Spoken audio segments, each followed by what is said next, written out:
Pessoal, não vamos esquecer de acionar o sino. Olá, combatentes do canal Arte da Guerra. O Arte da Guerra e o Velho General recebe hoje um convidado muito especial, o deputado estadual Reni Ozzie-Cukier. Ele é um deputado bastante jovem, de apenas 43 anos de idade, tá? Se formou nos Estados Unidos em Filosofia e Ciências Políticas e trabalhou também no think tank Woodrow Wilson, tá? Na Organização dos Estados Americanos e no Conselho de Segurança da ONU. Em 2018, ele foi secretário adjunto de Segurança Urbana de São Paulo. Ele também já esteve presente em muitos debates em diversas redes de televisão falando sobre assuntos políticos nacionais e internacionais. Reni é deputado estadual eleito em 2018 com mais de 130 mil votos. E ele é autor na Alesp da lei que institui a política sobre drogas do estado de São Paulo. Em adição, foi relator da reforma da Previdência do Estado. Reni também é professor de Relações Internacionais da ESPM. Então, com vocês, o deputado Reni Ozzie-Cukier para falar sobre o Hezbollah. Então, deputado Reni Ozzie-Cukier, seja bem-vindo a bordo do canal Arte da Guerra, blog Velho General. Prazer estar aqui com vocês, Robson, Albert, contente estar aqui nesse canal, gosto muito do conteúdo. Albert, é contigo então, câmbio. Obrigado, deputado. Bem-vindo aí, mais uma vez, bem-vindo ao canal Arte da Guerra, o blog Velho General.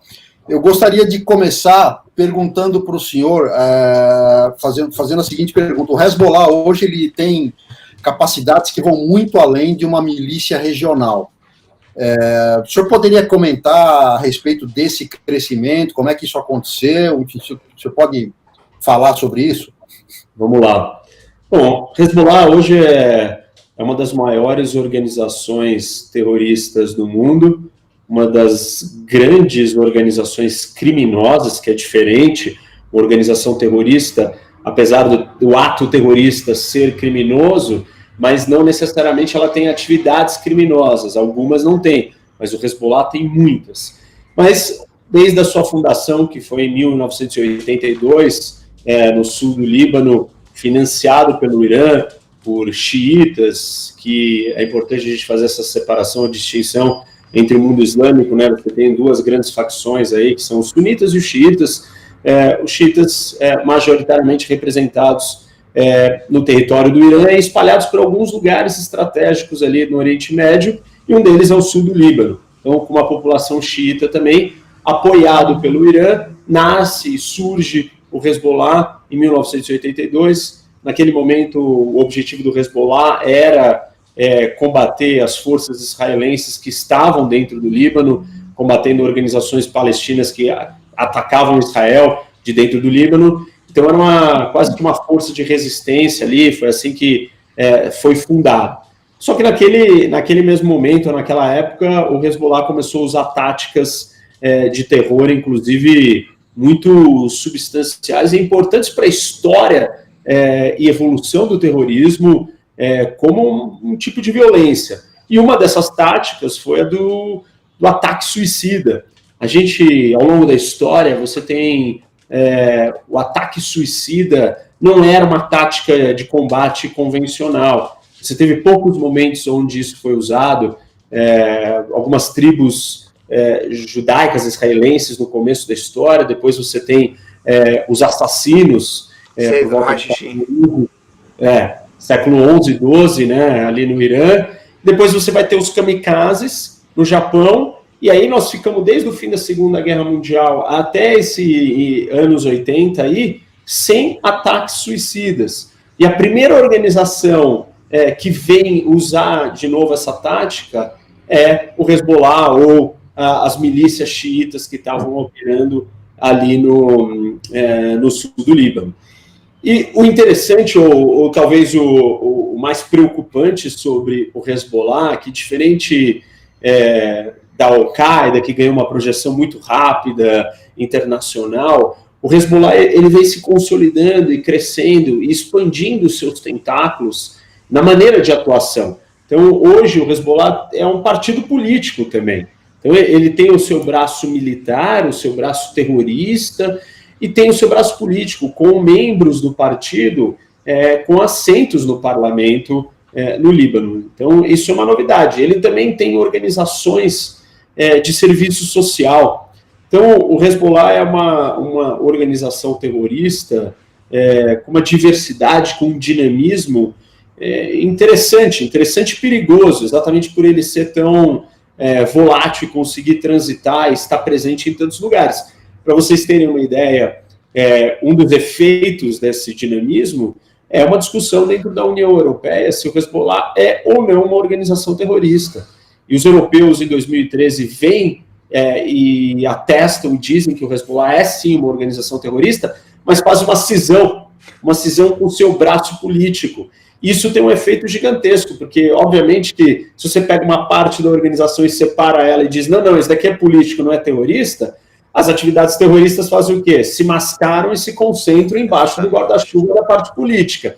Então não adiantou muito. Mas como que ele conseguiu isso? E tem muita gente que quando eu sempre debati esse tema publicamente, né, nas conversas públicas em debates sobre terrorismo, sempre vinha alguém me contrariar ou contra-argumentar dizendo, não, mas o Hezbollah, ele não é uma organização terrorista, ele é um partido político, ele tem assento no parlamento, ele tem representantes, ele tem organizações sociais.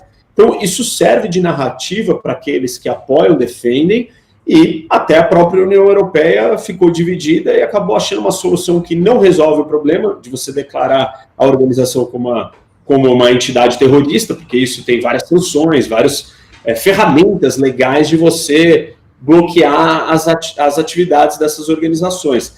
Então, a gente poderia imaginar assim que o Hezbollah ele é maior que um partido, mas menor que um Estado. E essa é um pouco do jeito da gente entender essa atuação toda. E o Hezbollah não está contido só no Oriente Médio, mas tem presença em vários lugares do mundo, principalmente aqui na América Latina, na América do Sul, que é um pouco também da nossa conversa, do interesse do que a gente vai falar. Bom, deputado, muita gente se pergunta, a pessoa escreve para cá, nossos inscritos, né, sobre a ligação do Hezbollah com a Venezuela. Nós gostaríamos que o senhor falasse um pouco sobre essas ligações perigosas. Bom, depois do 11 de setembro, a gente tem uma nova etapa da atuação do Hezbollah no mundo, né, e assim, a preocupação é não ter uma base, né, ou não usar mais a América Latina como uma base de ataques imediato. Isso aconteceu nos anos 90, com os atentados na Argentina, o da AMIA e o da Embaixada. Depois disso, nós temos o 11 de setembro, eu diria que a terceira fase de expansão do Hezbollah na América Latina ou na América do Sul, né?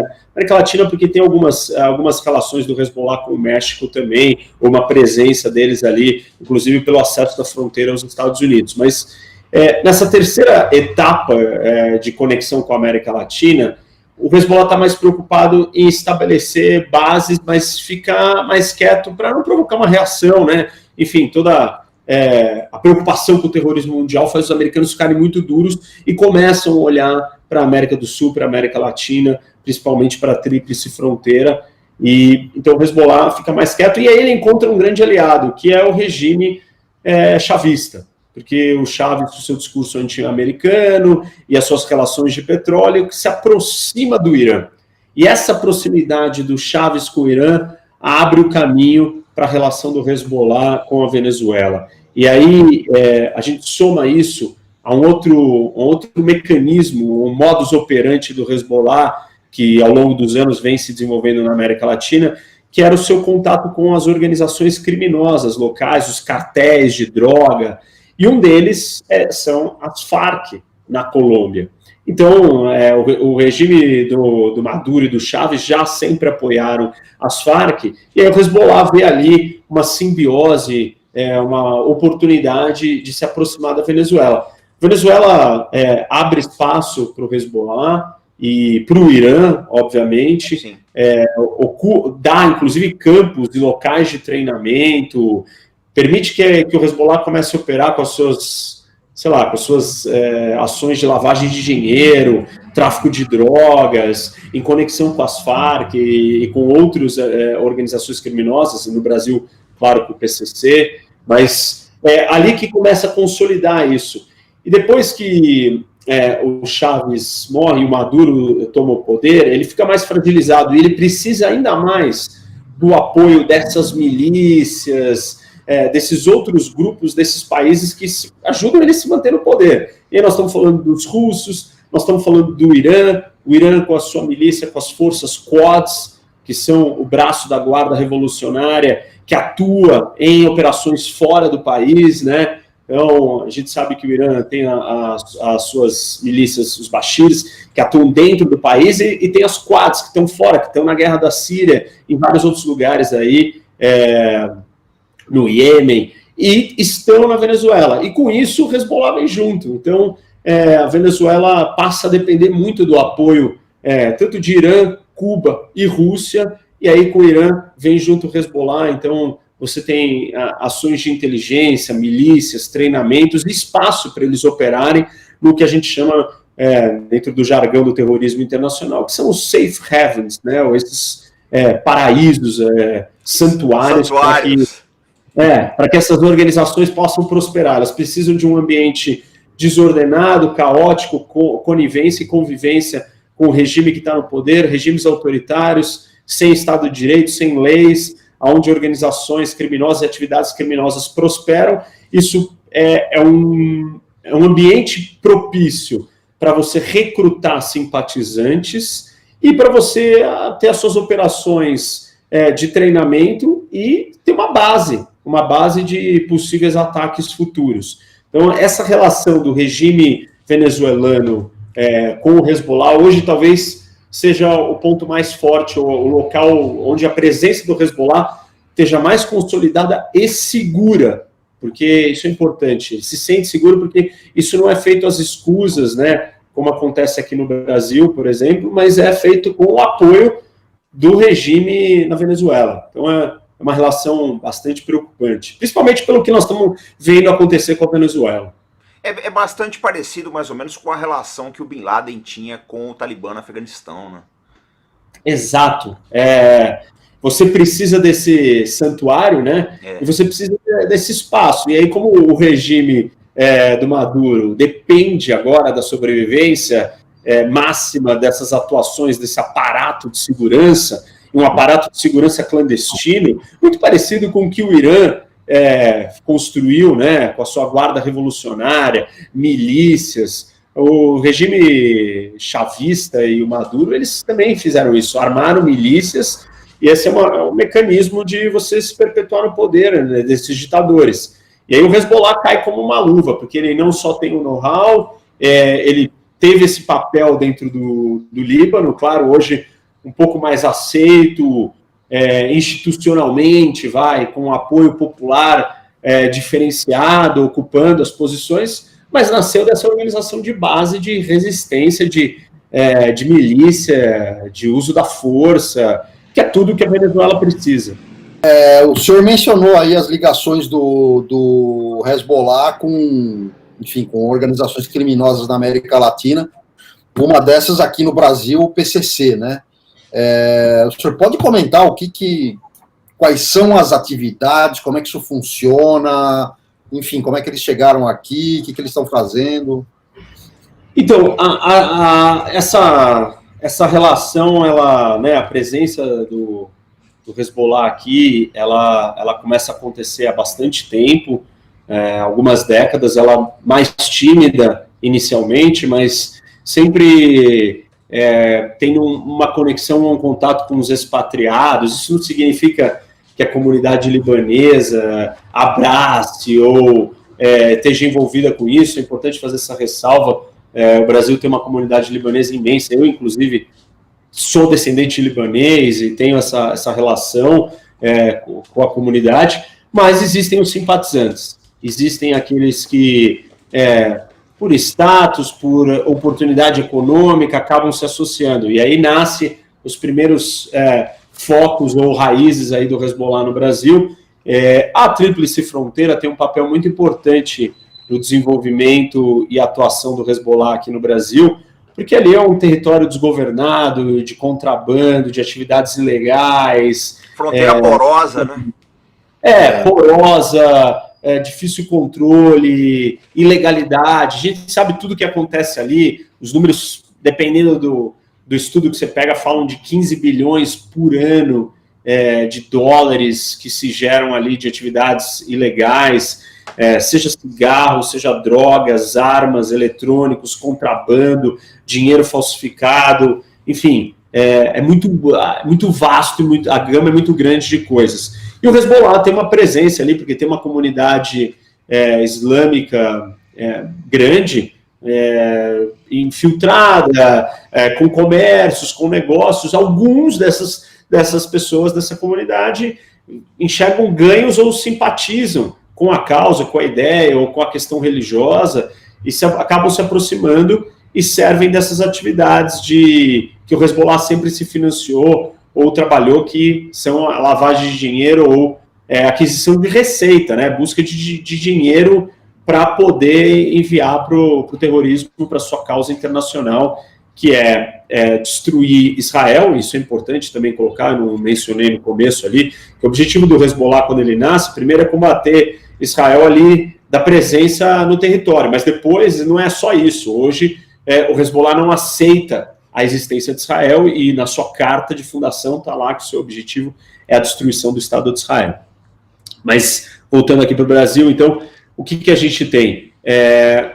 Como o Hezbollah, ao longo do tempo na América Latina, sempre se associou com as organizações criminosas locais, e no caso eram as organizações, os grandes cartéis de drogas, no Brasil não podia ser diferente. E aí ele se aproxima do PCC e uma oportunidade de negócios, né? O Hezbollah tem a rede internacional, a presença internacional, com uma capacidade de dar vazão ao tráfico de drogas, a distribuição dessa droga pelo mundo, e oferece essa, quase que internacionalização do PCC para fora. Logística especializada. Logística e distribuição, vamos dizer assim. Isso, logística e distribuição. Eu tenho os canais, eu sei como colocar a droga lá, eu sei como fazer, eu lavo o seu dinheiro, eu legalizo ele, eu coloco ele bonitinho, PCC e tal, e eu tenho contato, eu tenho quem venda lá. E no começo o Hezbollah era só um intermediário, né? E chegava a cobrar até 15% para lavar esse dinheiro e para colocar a droga lá. Hoje a gente está vendo notícias, tem várias notícias saindo na Holanda, que vários membros da comunidade libanesa presos com o tráfico de drogas e venda. Então você tem o Hezbollah atuando já na ponta final da venda da droga, não só como distribuidor. Mas esse é um papel que atraiu o PCC. As outras atividades incomuns, ou que eles encontraram essa sinergia aí no crime, é o tráfico de armas. O PCC precisa das armas, o Hezbollah tem esses acessos pelo mundo, até porque é uma organização que vive dessas milícias. O Irã, que é o seu financiador, e que entrega armas para o Hezbollah, é um especialista nisso, entrega armas para os seus simpatizantes em vários lugares do mundo, em vários campos de batalha.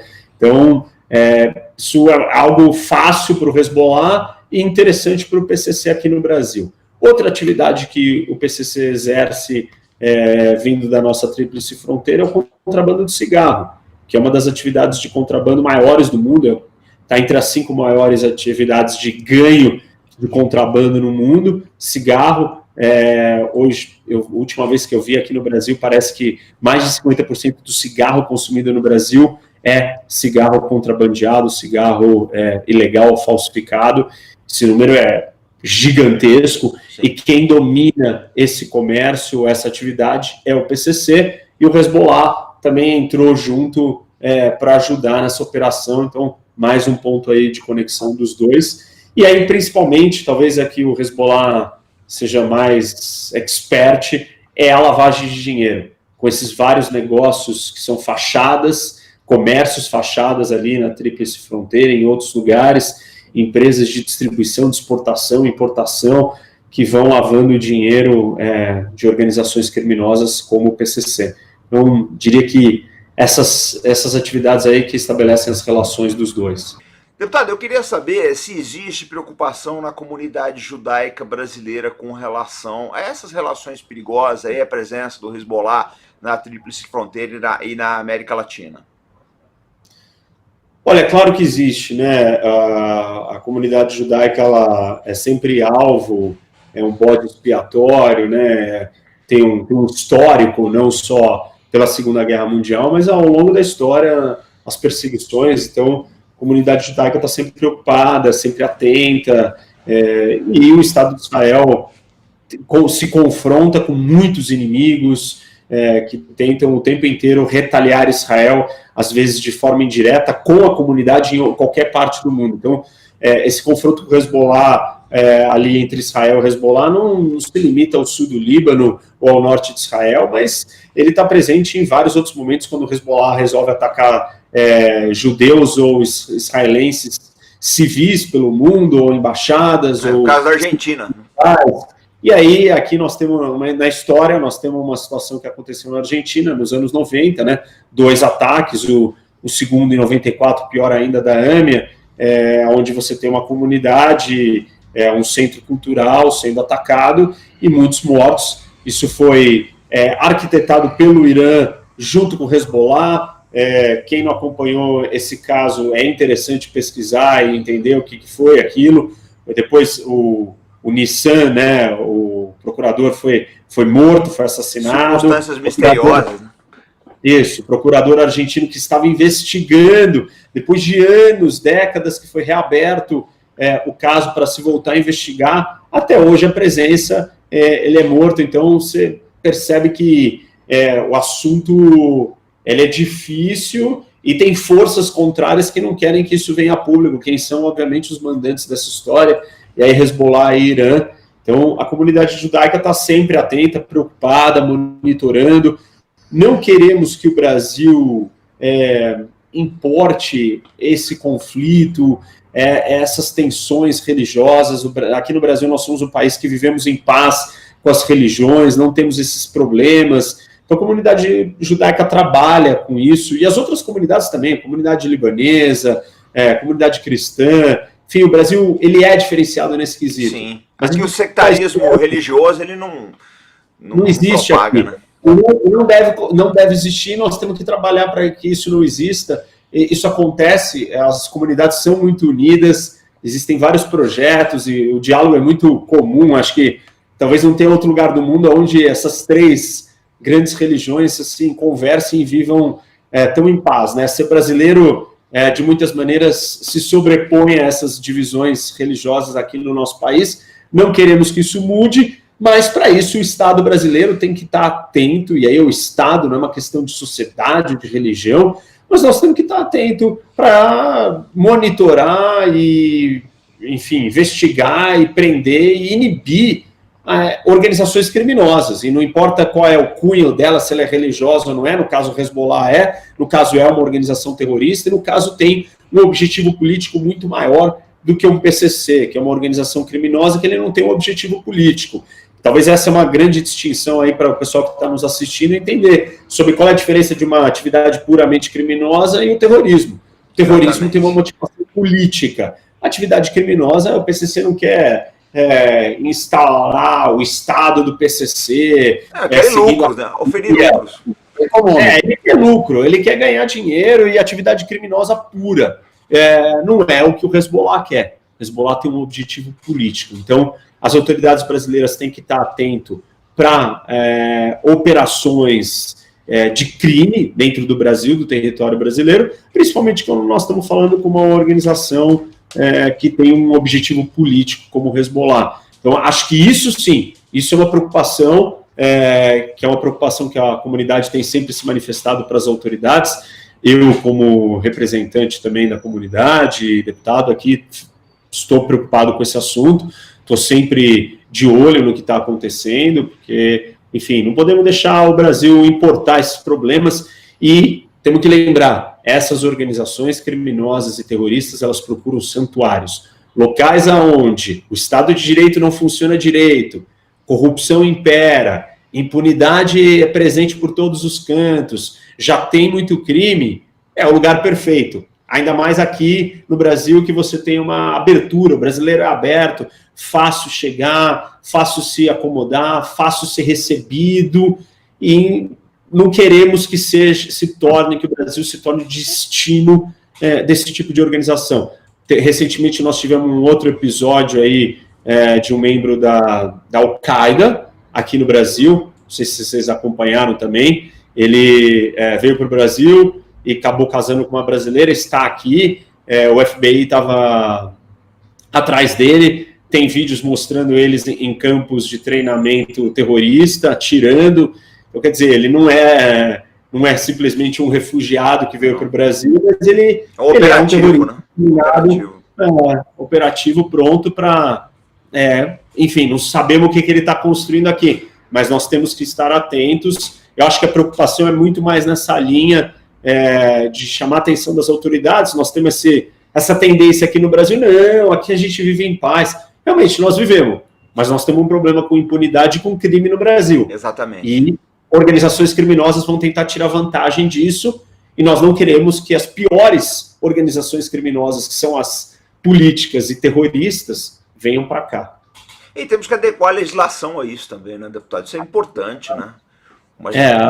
A gente acabou, né, fazendo aí uma lei antiterror por causa da Olimpíada, mas ela não é ainda suficiente, ela tem muitas lacunas, muito aberta, muito vaga, a gente precisava de alguma coisa mais firme, mas eu acho que até mesmo, independente da legislação antiterror, já que a gente não tem um problema com atividades terroristas, nós temos um problema com organizações terroristas exercendo atividades criminosas. Sim.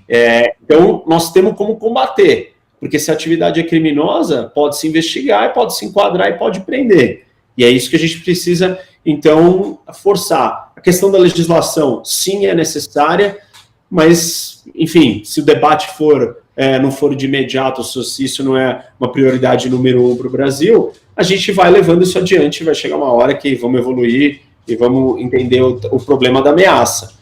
Mas, no momento, a gente pode buscar coibir atividades criminosas, e isso eu acho que a gente peca em alguns momentos por não dar a devida relevância. E, claro, porque nós temos muito problema com a questão da segurança no Brasil, né? Não é à toa que o Brasil é um dos países, ou o país ainda, que mais se mata no mundo. Exatamente. Deputado, voltando ao Oriente Médio, na sua opinião, o senhor diria que o Hezbollah é a maior ameaça para Israel hoje, depois do Irã? Pode comentar a respeito disso? Olha, eu não sei se eu separaria o Hezbollah e o Irã, né? Mas se a gente separar, eu concordo com você. Eu colocaria, em primeiro lugar, o Irã, porque é um estado muito maior, grande, com recursos, com uma população imensa.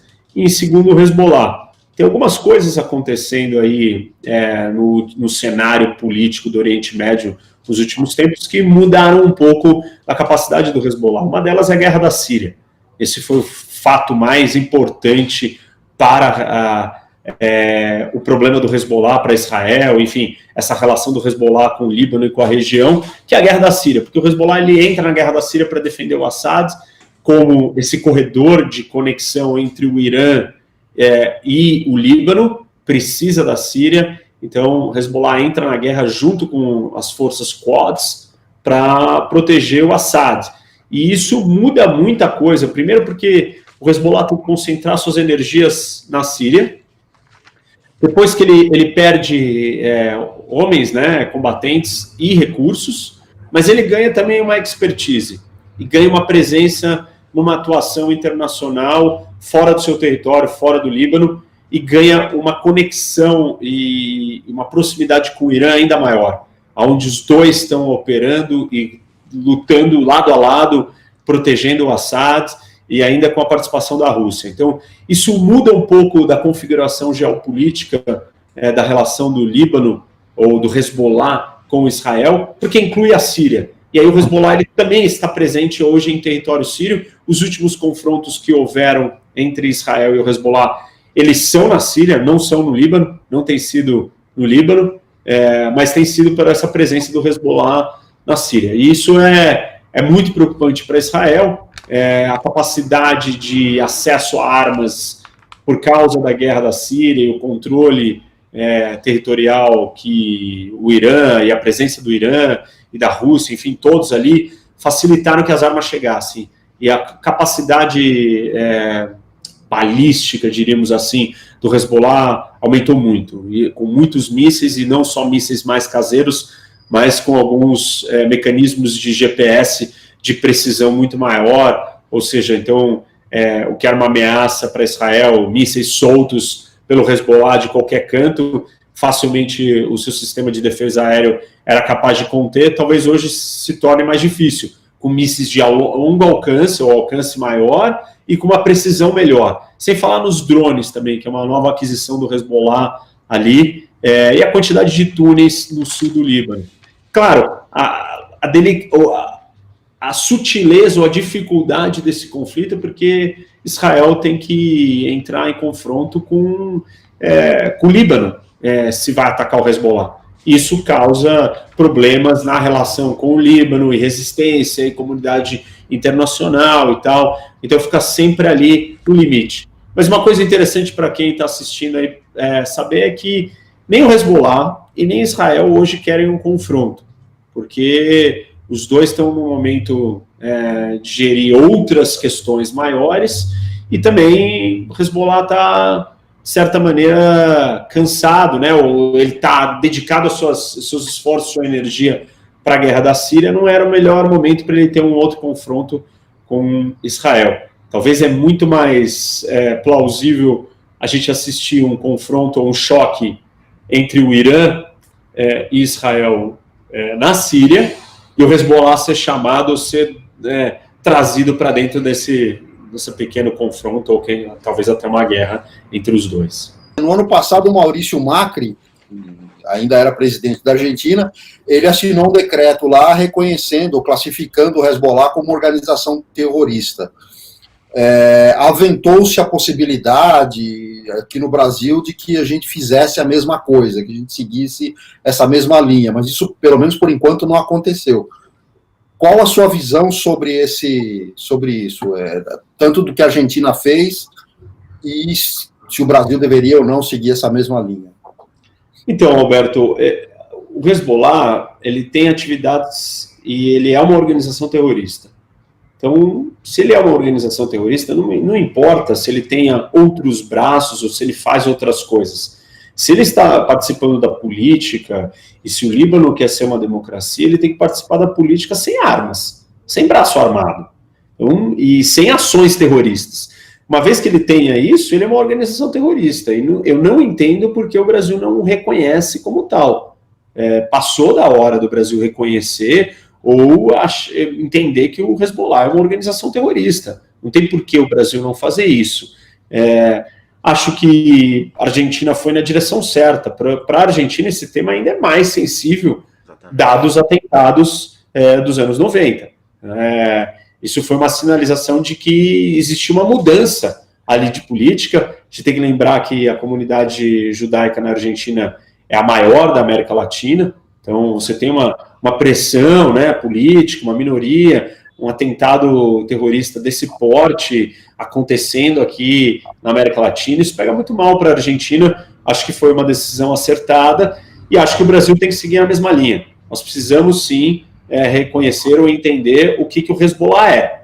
Se ele tem outras atividades, tudo bem, mas ele tem que abdicar por completo da luta armada e participar da política como deve ser. E aí sim, ele pode deixar de ser visto como uma organização terrorista. Enquanto ele continuar fazendo o que ele faz, ele é terrorista, e não tem por que o Brasil não apontar e não chamar o que ele faz pelo nome. E acho que o Brasil, ele peca e perde respeito democrático, porque aqui no Brasil a gente não cogita e não aceita que você use a força para fazer política, muito menos em atos terroristas, que são ainda pior do que o uso da força. Isso não condiz com a nossa democracia. O Brasil tem que ser coerente internacionalmente e se posicionar em relação ao Hezbollah. Deputado, eu quero agradecer o senhor, tá? Em nome do blog Velho General e do canal Arte da Guerra, dizer que as nossas câmeras, tá? E o blog estão à sua disposição. E já quero deixar o convite aqui para uma live, o senhor vir aqui falar para os nossos assinantes. Albert, está contigo, depois você passa para o deputado para fazer a despedida. Eu só quero agradecer ao deputado, foi uma entrevista muito esclarecedora, acho que vai agregar bastante para os assinantes do canal Arte da Guerra e do Velho General, e fica o convite aí, reforço o convite do comandante para mais uma entrevista numa próxima oportunidade. Muito obrigado. Bom, eu que agradeço aí, Robson e Alberto, Albert, pelo convite, e desculpa que a gente não conseguiu fazer isso antes, né? Foram tantas idas e vindas aí. Sabe que é assim mesmo. Mas a agenda é corrida, mas deu certo. Espero que o pessoal goste. Convido todos aí para conhecerem o meu canal do Professor Roque. Eu faço alguns vídeos de geopolítica, fiz um recentemente sobre uma potencial guerra entre China e Índia, um outro sobre se teremos guerra no futuro próximo, levando em conta o nosso cenário pandemia, pós-pandemia. Enfim, adoro geopolítica como vocês. E é um prazer estar aqui debatendo, conversa agradável, gostosa. Vai ser ótimo voltar para a gente fazer uma live. Então, agradeço e bom dia, boa tarde aí a todos. Deputado, muito obrigado. Um abraço para o senhor. Obrigado. Até logo, gente. Até mais. Bom, pessoal, não deixe de conhecer também o canal do deputado Cuquier, porque ele faz análises geopolíticas, tá? No canal dele, e vale a pena vocês conhecerem, porque é uma pessoa que tem vivência prática, experiência acadêmica, tá? Além de exercer uma função parlamentar.